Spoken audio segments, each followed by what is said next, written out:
Selamat pagi anak-anak, selamat berjumpa kembali dengan Bu Guru dalam pembelajaran masih dalam tema 1 Selamatkan Makhluk Hidup, subtema 1 Tumbuhan Sahabatku. Anak-anakku yang Bu Guru cintai, siswa-siswi kelas 6 yang sekarang masih berada di rumah. Dalam pembelajaran daring kali ini, kita akan mempelajari muatan pelajaran IPS dan muatan pelajaran bahasa Indonesia. Saksikan video pembelajaran berikut ini sampai selesai ya, jangan sampai dipotong. Selamat menyaksikan. Kalian ketahui tentang tanaman ini? Apa manfaatnya dalam kehidupanmu? Apa yang ingin kalian ketahui tentang tumbuhan sebagai sumber makanan? Perhatikan gambar berikut ini. Hewan dan manusia memperoleh manfaat dari tumbuhan. Manfaat tumbuhan bagi manusia antara lain, yang pertama sebagai sumber energi bagi manusia, yang kedua sumber vitamin untuk menjaga kesehatan tubuh, yang ketiga sebagai sumber oksigen untuk bernapas, yang keempat pengikat air tanah, yang kelima peneduh dan memperindah kehidupan di bumi. Apa manfaat tumbuhan bagi hewan? Nah, manfaat tumbuhan bagi hewan adalah sebagai sumber energi bagi hewan tersebut. Kemudian, tumbuhan merupakan sumber bagi kehidupan manusia dan hewan. Tumbuhan adalah produsen penghasil cadangan makanan dan sumber oksigen untuk bernapas dan melindungi bumi dari sengatan sinar matahari. Beberapa hal yang akan terjadi jika tidak ada tumbuhan adalah manusia dan hewan tidak memiliki sumber makanan dan bumi akan gersang, sehingga kehidupan akan berakhir. Nah, coba kamu pahami teks tentang tanaman jagung berikut ini. Bagaimana jagung berkembang biak?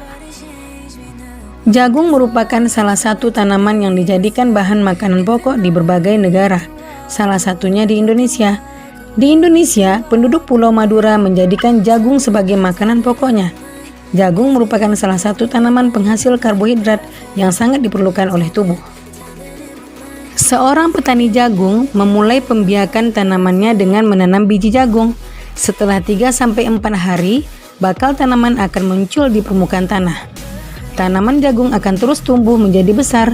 3 hingga 3,5 bulan, buah jagung dapat dipanen oleh petani. Buah jagung yang berbentuk seperti tongkol pada mulanya berupa sekuntum bunga. Bunga jagung memiliki helai-helai rambut halus pada bagian ujungnya. Pada helai rambut tersebut terdapat tepung sari. Tepung sari akan terbang terbawa angin. Ketika angin bertiup, tepung sari yang terbawa angin sebagian akan jatuh di kepala putik yang terletak di bagian bawah bunga pada pohon jagung yang lain. Ketika itulah terjadi pembuahan. Setelah terjadi pembuahan, bunga jagung tersebut terus berkembang hingga menjadi buah jagung. Perkembangan itulah yang dapat diamati dari waktu ke waktu. Buah jagung akan siap dipanen ketika rambut jagung sudah berwarna kecoklatan dan bagian tongkolnya sudah mengering. Apabila buah jagung tersebut dikupas, akan memperlihatkan biji jagung yang kekuningan. Bagian yang dimakan oleh manusia adalah biji jagung. Supaya jagung selalu tersedia sebagai bahan makanan manusia, maka petani jagung harus menanam kembali sebagian biji jagung dari hasil panen. Biji jagung yang tua dapat ditanam kembali. Dari sinilah akan dimulai lagi perkembangbiakan jagung. Setelah kita membaca teks bagaimana jagung berkembang biak, maka tulislah ide pokok dan informasi penting setiap paragraf. Ibu beri contoh paragraf pertama dan paragraf kedua. Paragraf pertama, jagung merupakan salah satu tanaman yang dijadikan bahan makanan pokok di berbagai negara, salah satunya Indonesia. Paragraf kedua, jagung dikembangbiakkan dengan menanam biji. Nah, anak-anak ibu, Cari ya ide pokok dan informasi penting paragraf lainnya. Bunga yang indah bukan hanya tumbuh di Indonesia. Negara-negara lain seperti negara tetangga pun memiliki bunga yang cantik. Karena kondisi geografis yang hampir sama, bunga yang tumbuh tidak jauh berbeda jenisnya. Banyak negara yang memiliki persamaan dalam kehidupan sosial dan budaya. Oleh sebab itu, mereka menggabungkan dirinya dalam suatu organisasi yang bernama ASEAN, yaitu Persatuan Negara-Negara se-Asia Tenggara. Berikut adalah 10 negara ASEAN tersebut. Indonesia, ibu kotanya Jakarta. Singapura, ibu kotanya Singapura. Kamboja, ibu kotanya Phnom Penh. Thailand, ibu kotanya Bangkok. Myanmar, ibu kotanya Naypyidaw. Laos, ibu kotanya Vientiane. Vietnam, ibu kotanya Hanoi. Malaysia, ibu kotanya Kuala Lumpur. Filipina, ibu kotanya Manila. Dan Brunei Darussalam, ibu kotanya Bandar Sri Begawan. 5 negara yang menjadi anggota pertama ASEAN di tahun 1967 adalah Indonesia, Adam Malik, Malaysia, Tun Abdul Razak, Thailand, Tanat Koman, Singapura, S. Rajaratnam, dan Filipina, Narciso Ramos. Mereka adalah utusan dari kelima negara, sekaligus merupakan tokoh-tokoh pendiri ASEAN. Berikut adalah kehidupan sosial budaya masyarakat ASEAN. Yang pertama adalah negara Brunei Darussalam. Kampung Ayer adalah desa terapung di Brunei Darussalam. Tahun 1400, Kampung Ayer sempat menjadi pusat pemerintahan. Saat ini, banyak penduduknya yang memiliki perahu pribadi dan disimpan di bawah rumah apung mereka. Budaya Brunei banyak dipengaruhi oleh ajaran Islam. Mayoritas penduduknya adalah orang Melayu.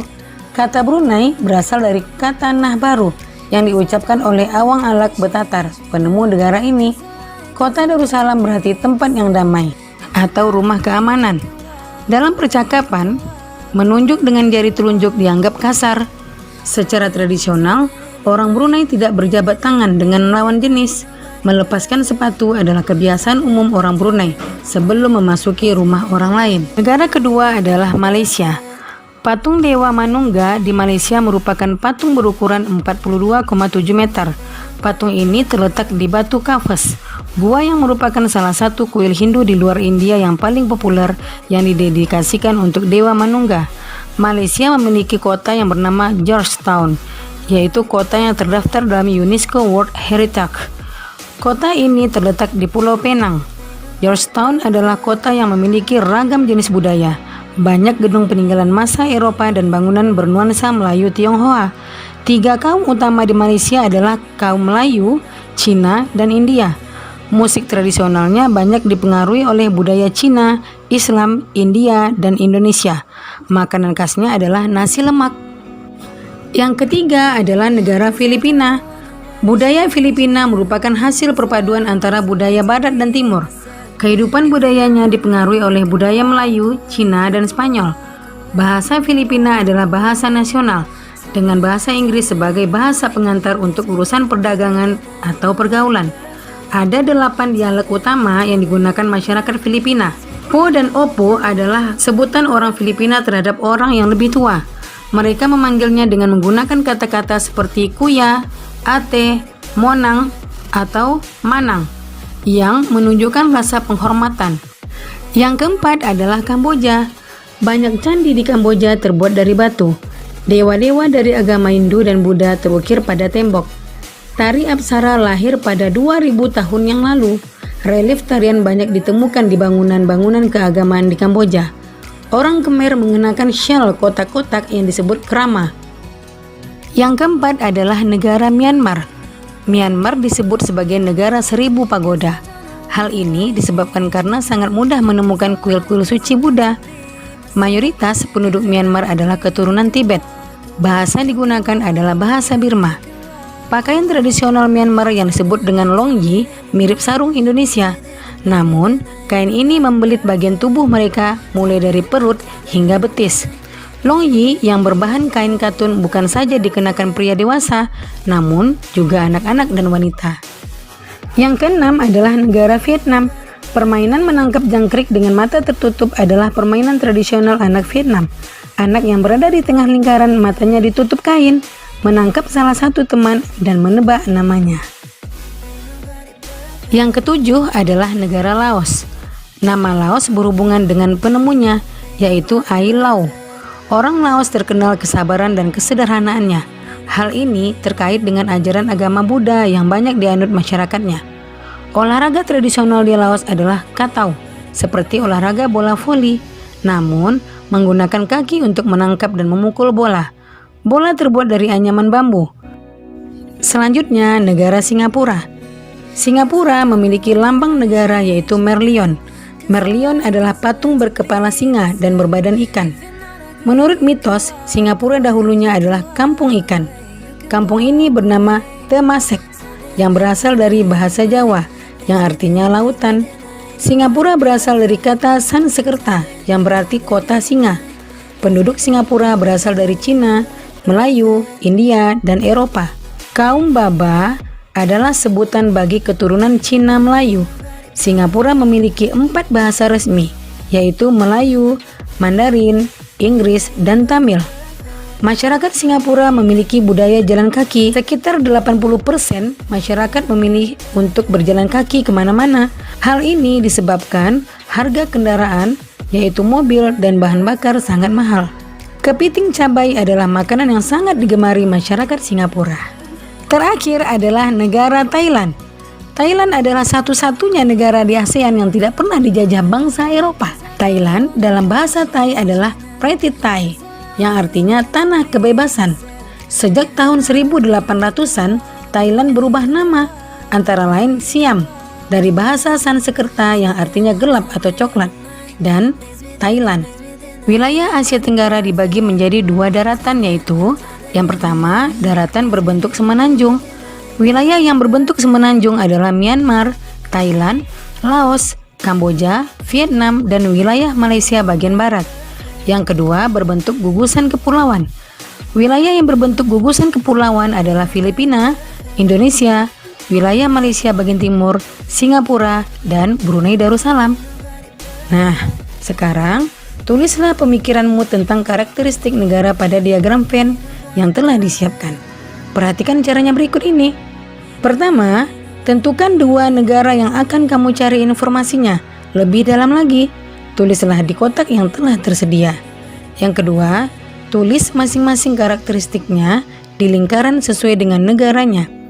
Yang ketiga, di tengah lingkaran, kamu dapat menuliskan persamaan karakteristik yang dimiliki oleh kedua negara tersebut. Nah, ini adalah contoh karakteristik antara 2 negara, yaitu negara Indonesia dan Singapura, dalam bentuk diagram Venn. Sungguh menarik kehidupan sosial budaya penduduk negara tetangga. Kamu akan belajar lebih banyak lagi loh tentang negara-negara ASEAN. Nah, demikian tadi ya video pembelajaran untuk tema 1, subtema 1, muatan pelajaran IPS dan Bahasa Indonesia. Semoga dari tayangan video tadi bisa membuat anak-anakku sekalian yang berada di rumah bisa paham dalam belajar. Selanjutnya, tak lupa Bu Guru sampaikan agar kalian senantiasa menjaga kesehatan, menjalankan ibadah dengan baik dan patuh kepada kedua orang tua. Sekian untuk pembelajaran kali ini. Assalamualaikum warahmatullahi wabarakatuh.